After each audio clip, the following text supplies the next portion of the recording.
శృతి complaint ఇవ్వడంతో ఇంటికి వచ్చి రోహిణి మనోజ్ ఆడుతున్న నాటకాన్ని బయటపెట్టిన పోలీసులు రోహిణిని చంప పగలగొట్టిన ప్రభావతి అసలు ఇదంతా ఎలా జరగబోతుందనేది ఈ వీడియోలో తెలుసుకుందాం. దెబ్బ తగిలిన మీనాని బాలు అయితే ఇంటికి తీసుకొస్తాడు.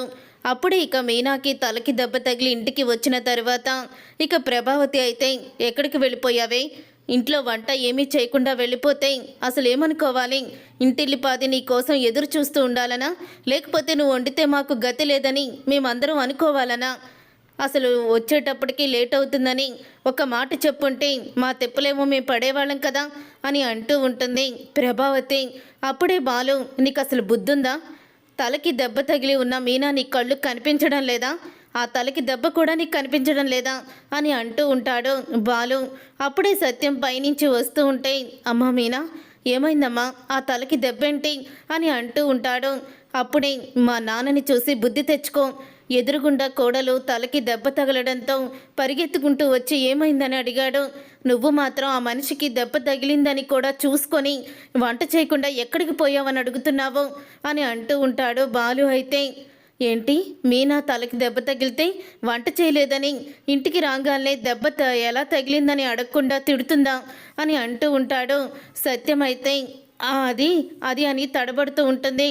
అదే రోహిణికో శృతికో అలా దెబ్బ తగిలి ఇంటికి వస్తే ఏమడుగుతావు నువ్వు, దెబ్బ ఎక్కడ తగిలిందమ్మా, అయ్యో ఎలా జరిగిందమ్మా అని వాళ్ళని పట్టుకొని ఓదారుస్తావేమో, మీనా నీ కంటికి కనిపించడం లేదా అని అంటూ ఉంటాడు సత్యం.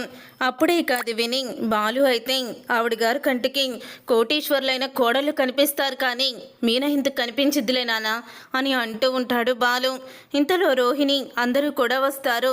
ఇక శృతి అయితే ఏమైంది మీనా, ఆ తలకి ఆ కట్టేంటి అని అడుగుతూ ఉంటే, ఏముంది, ఆ గుణాగాడితో గొడవ పెట్టుకుంది వాళ్ళ తమ్ముడి కోసం వెళ్ళి, వాడేమో దీన్ని నెట్టేశాడు, అలాగని నేను ఊరుకోలేదు, ఆ గుణాగాడి చెయ్యి విరిచేశాను అని అంటూ ఉంటాడు బాలు. అప్పుడే అది విని రోహిణి అయితే, వామ్మో ఈ గుణాగాడు మామూలు మనిషి కాదు, మీనాని ఇలా నెట్టేసి గాయపరిచాడంటే నేను అతనితో పెట్టుకొని ఏదైనా రిస్క్ చేస్తున్నానా, ఒకవేళ నా గురించి కానీ ఏమీ చెప్పలేదు కదా అని రోహిణి భయపడుతూ ఉంటుంది. అప్పుడే ఇక సత్యం అయితే, ఏంటమ్మా ఇది, ఒంటరిగా రౌడీల దగ్గరికి నువ్వెందుకు వెళ్ళావు, అసలు వాళ్ళకి చెప్పకుండా నువ్వెందుకు వెళ్ళాల్సి వచ్చింది అని అడుగుతూ ఉంటాడు సత్యం. మీ తమ్ముడు కోసం నువ్వు ఈ ప్రాణాన్ని కూడా తెగించి వెళ్ళావన్నమాట, అయినా నువ్వు ఇలా వెళ్ళావు కానీ రేపొద్దున్న నీకేదైనా జరగరాంది జరిగితే సత్యం కోడలంటారు కానీ పూలమ్ముకునే పార్వతి కూతురు అనరు. అయినా మీ తమ్ముడికి ఆ మాత్రం బుద్ధి లేదా, రౌడీల దగ్గరికి వెళ్ళి పనిచేయడం ఏంటి చదువుకునే వయసులో అని అంటూ ఉంటుంది ప్రభావతి. ఎప్పుడూ కూడా వాడు రౌడీలాగే కదమ్మా, వాళ్ళ బావలాగా అని మనోజ్ అయితే అంటూ ఉంటాడు. అప్పుడే ఇక బాలు అయితే, అవునరా ఎప్పుడూ కూడా రౌడీలాగే ప్రవర్తిస్తాడు కానీ ఇలా దొంగతనాలు చేసి నగలు కొట్టేసి ఇంట్లో డబ్బు నగలు కొట్టేసి తల్లిని సమర్థించే కొడుకు ఆ ఇంట్లో ఎవరు లేరా, అందుకే మీనా పౌరుషంగా వెళ్ళింది అని అంటూ ఉంటాడు బాలు. అప్పుడే ఇక ప్రభావతి అయితే, ఏంట్రా నా గురించి అలా మాట్లాడుతున్నావంటే ఉన్నది ఉన్నట్టే మాట్లాడాడు కదా, లేదు నీది ఏమన్నా మాట్లాడా, మీరిద్దరూ ఇంట్లోనే దొంగతనం చేశారు కదా అని అంటూ ఉంటాడు సత్యం. జరిగిపోయిన దాని గురించి మాట్లాడతారేంటి అని ప్రభావతి అంటూ ఉంటే, మరి నువ్వు నీ కొడుకు వాళ్ళ గురించి తప్పుగా మాట్లాడినప్పుడు లేదా అని అంటూ ఉంటాడు సత్యం. అమ్మ మీనా ఎప్పుడు ఉండేదే కదా, వెళ్ళి రెస్ట్ తీసుకో అని పంపిస్తాడు సత్యం. అయితే తరువాత ఇక శృతి అయితే, మీనాని ఇంతలా కొడతాడా, ఆ గుణాగాడిని ఊరికినే వదలకూడదు అని వెంటనే పోలీసులకి ఫోన్ చేసి ఇక్కడ మా అక్క మీద ఎవరో దాడి చేశారు, మీరు వెంటనే రండి అని ఇంటికే రమ్మని పోలీసుల్ని పిలుస్తుంది. అప్పుడు ఇక శృతి పోలీసులకి ఫోన్ చేయడంతో ఇక అంటూ ఉంటాడు రవి అయితే, ఇప్పుడు పోలీసులకి ఎందుకు ఫోన్ చేసావు నువ్వు, మా నాన్నకి చెప్పకుండా ఈ నిర్ణయం నువ్వెందుకు తీసుకున్నావు అని రవి అడుగుతాడు. ఏంటి రవి, ఇంట్లో ఆడవాళ్ళని అలా కొడుతూ ఉంటే గాయపరుస్తూ ఉంటే నీకు అస్సలు కూడా బుద్ధి లేదా, అలా మాట్లాడుతున్నావు అని అడుగుతూ ఉంటుంది శృతి. అప్పుడే ఇక రవి అయితే, అది కాదు అన్నయ్య చూసుకుంటాడు కదా బాలు అన్నయ్య, మనకెందుకు అని అంటూ ఉంటాడు. మన ఇంట్లో వాళ్ళకి మనం కూడా సేఫ్టీగా లేకపోతే ఎలాగా, మనం వాళ్ళకి అండగా ఉండాలి కదా. అయినా నువ్వు భయపడకలే, పోలీసులు వస్తే నేను సమాధానం చెప్తాను, నువ్వు అలాగే పక్కనే నుంచోనుండు అని అంటూ ఉంటుంది శృతి. ఇంతలో పోలీసులు అయితే వస్తారు. పోలీసులు వచ్చిన తర్వాత అప్పుడే ఇక శృతి అయితే బయటికి వెళ్తుంది. నేనే మిమ్మల్ని రమ్మన్నాను అని అంటూ ఉంటుంది. ఎవరు కొట్టారమ్మా అని అడుగుతూ ఉంటారు. అప్పుడే ఇక బాలు మీనా నీ పిలుచుకొని బయటికి వస్తుంది.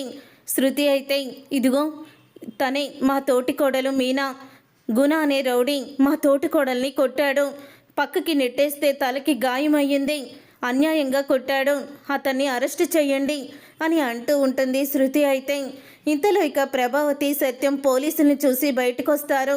ఏంటి పోలీసులు వచ్చారు అని అడుగుతూ ఉంటే ఏముంది, ఆ రౌడీని వీళ్ళు కొట్టొచ్చారు కదా, అందుకని పోలీసులు వీళ్ళని అరెస్ట్ చేయడానికి వచ్చారేమో అని అంటూ ఉంటుంది ప్రభావతి. లేదా అంటే మిమ్మల్ని అరెస్ట్ చేయడానికి వచ్చారు, వెళ్తారా జైలుకి అని శృతి అయితే అంటుంది. ఆ మాట విని ఒక్కసారి ప్రభావతి అయితే నన్ను అరెస్ట్ చేయడానికి ఏంటి, మీరు మీనాని నానా హింసలు పెడుతూ బాధ పెడుతున్నారు కదా, తనని మాటలతో చిత్రవద చేస్తున్నారు కదా, అందుకని గృహహింస చట్టం కింద మీ మీద కేసు పెట్టాను, అందుకే పోలీసులు వచ్చారు మిమ్మల్ని అరెస్ట్ చేయడానికి అని అంటూ ఉంటుంది శృతి. ఆ మాట విని ఒక్కసారే ప్రభావతి షాక్ అయిపోతూ నేను మీనానేమంటున్నాను, నేనేమీ అనడం లేదు అని ప్రభావతి అంటూ ఉంటే అమ్మా నువ్వు కాదులేమ్మా, ఆ గుణ మీద కంప్లైంట్ ఇచ్చింది శృతి, నువ్వేమీ కంగారు పడుకో అని అంటూ ఉంటాడు రవి. ఓ ఆ గుణ మీదనా, ఇంకా నా మీదేమో అనుకుని తెగ కంగారు పడిపోయాను.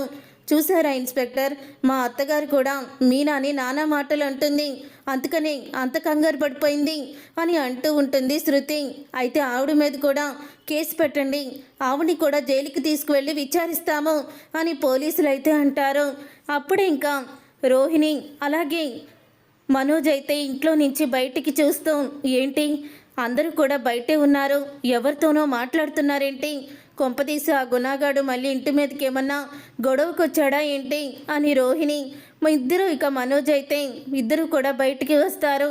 బయటికి వచ్చేసరికి పోలీసులు అయితే ఉంటారు. పోలీసుల్ని చూసి ఒక్కసారి మనోజ్ రోహిణి షాక్ అయిపోతూ ఉంటారు. అప్పుడే ఇక కానిస్టేబుల్ అయితే సార్ ఆ రోజు మన ఆఫీసులో కల్పన అనే అమ్మాయితో గొడవ పెట్టుకున్నారు కదా, వాళ్ళే సార్ వీళ్ళు అని అంటూ ఉంటాడు కానిస్టేబుల్. వీళ్ళు నాకెందుకు గుర్తులేరయ్యా, ఆ రోజు మన పోలీస్ స్టేషన్ మొత్తం కూడా దద్దరిల్లిస్తే గొడవ పెట్టుకొని ఇద్దరు భార్యల ముద్దుల మొగుల్లాగా ఈయన గారు మధ్యలో నుంచుంటే వాళ్ళిద్దరూ గొడవ పెట్టుకున్నారు కదా అని అంటూ ఉంటాడు ఇన్స్పెక్టర్. అప్పుడే ఇక ప్రభావతి అయితే వీళ్ళిద్దరు పోలీస్ స్టేషన్లో గొడవ పడడం ఏంటి అని అడుగుతూ ఉంటుంది ప్రభావతి. ఎవరిని చూసి మీరు ఎవరనుకుంటున్నారో, మేం కాదు అని రోహిణి మనోజ్ లోపలికి వెళ్ళబోతూ ఉంటే ఆగండి, మీరు కాకపోవడం ఏంటి, మా దగ్గర సీసీ కెమెరాలు ఉన్నాయి, దాంట్లో వీడియోలు కూడా ఉన్నాయి, మీరు సంతకం పెట్టిన డాక్యుమెంట్స్ కూడా ఉన్నాయి అని అంటూ ఉంటారు పోలీసులు. దాంతో ఒక్కసారి షాక్ అయిపోతాం, ఏంట్రా ఇదంతా అని అడుగుతూ ఉంటుంది ప్రభావతి. ఆ రోజు షాప్లో సామాన్లు పోయినాయి కదమ్మా, కంప్లైంట్ ఇవ్వడానికి వెళ్ళినప్పుడు కొంచెం గట్టిగా అడిగాను, అదే వీళ్ళు మనసులో పెట్టుకున్నారు అని అంటూ ఉంటాడు మనోజ్ అయితే.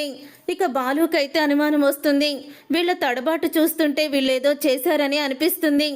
ఏంటి ఇన్స్పెక్టర్ పూర్తిగా చెప్పండి ఏం జరిగిందో అని అడుగుతూ ఉంటాడు బాలు.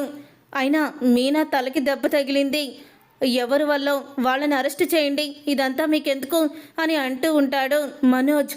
ఇన్స్పెక్టర్ మీరు చెప్పండి అని అంటూ ఉంటాడు బాలు. ఏం లేదయ్యా, కెనడా నుంచి కల్పన అనే అమ్మాయి ఇండియాకి వచ్చింది, ఆ అమ్మాయిని తీసుకువచ్చి ఈ మొగుడు పెళ్ళం ఇద్దరు కూడా వాళ్ళ దగ్గర స్కామ్ చేసి డబ్బులు కొట్టేసిందని వీళ్ళు కంప్లైంట్ ఇచ్చారు. అదే ఈ అబ్బాయిని ప్రేమించినట్టు ప్రేమించి ఈ అబ్బాయిని మోసం చేసి తిన అకౌంట్లో డబ్బులన్నీ కూడా కొట్టేసి తను కెనడా వెళ్ళిపోయిందని కంప్లైంట్ ఇచ్చారు, ఆవిడ్ని తీసుకువచ్చి అని అంటూ ఉంటారు.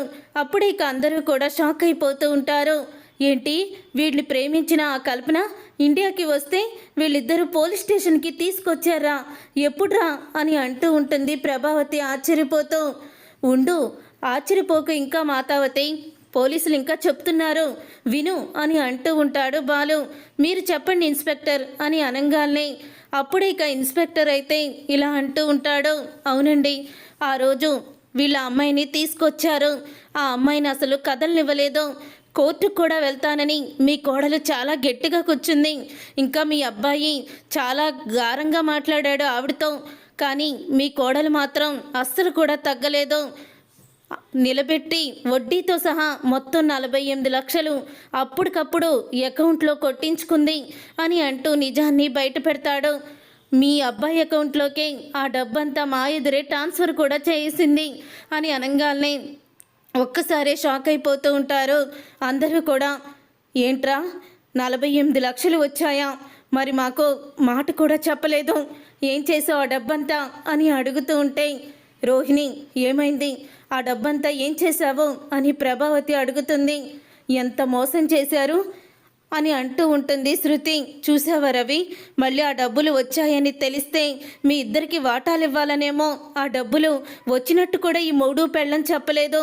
వీళ్ళిద్దరూ కూడా దొంగలే అని అంటూ ఉంటుంది శృతి. ఏంటి డబ్బులు కొట్టేస్తాడు కాబట్టి దొంగ అంటున్నాము, మరి నువ్వెందుకు ఇలా చేశావు, డబ్బుల గురించి ఎందుకు బయట పెట్టలేదు అని అడుగుతూ ఉంటే, ఆ రోజు వీడి అకౌంట్లోకి డబ్బులు వచ్చాయనే అప్పుడే నాకు అనుమానం వచ్చింది. అంటే ఈ పార్లమ్మ వాళ్ళ నాన్న ఇవ్వలేదు, ఆ షాపు వీడికి వచ్చిన డబ్బులతోనే కొన్నాడు. కానీ పార్లమ్మ తెలివిగా జైల్లో ఉన్న మా నాన్న ఇచ్చాడు అన్నాడు. అప్పటికి జైల్లో ఉన్న వాళ్ళ నాన్న డబ్బులు ఎలా ఇచ్చాడా అని అందరికీ అనుమానమే. ఇప్పుడు ఆ గుట్టు బయటపడింది అని అంటూ ఉంటాడు బాలు. అప్పుడే ఇక సత్యమైతే మనోజ్ చంప పగలగొడతాడు. చెప్పరా, నిజం చెప్పు అని అంటూ ఉంటే, అవును నాన్న, నేను ఫర్నిచర్ షాపు ఆ డబ్బులతోనే కొన్నాను, రోహిణి వాళ్ళ నాన్న ఏమీ పంపించలేదు అని నిజాన్ని బయట పెడతాడు. అప్పుడు అది విని ఇక రోహిణి చంప పగలగొడుతుంది ప్రభావతి. మీ నాన్న పంపించాడని మా ఆయన కష్టాన్ని ఎలా వాడుకోబుద్దయింది, వాడికంటే బుద్ధి లేదు, నీకేమైంది అని అడుగుతూ ఉంటుంది ప్రభావతి.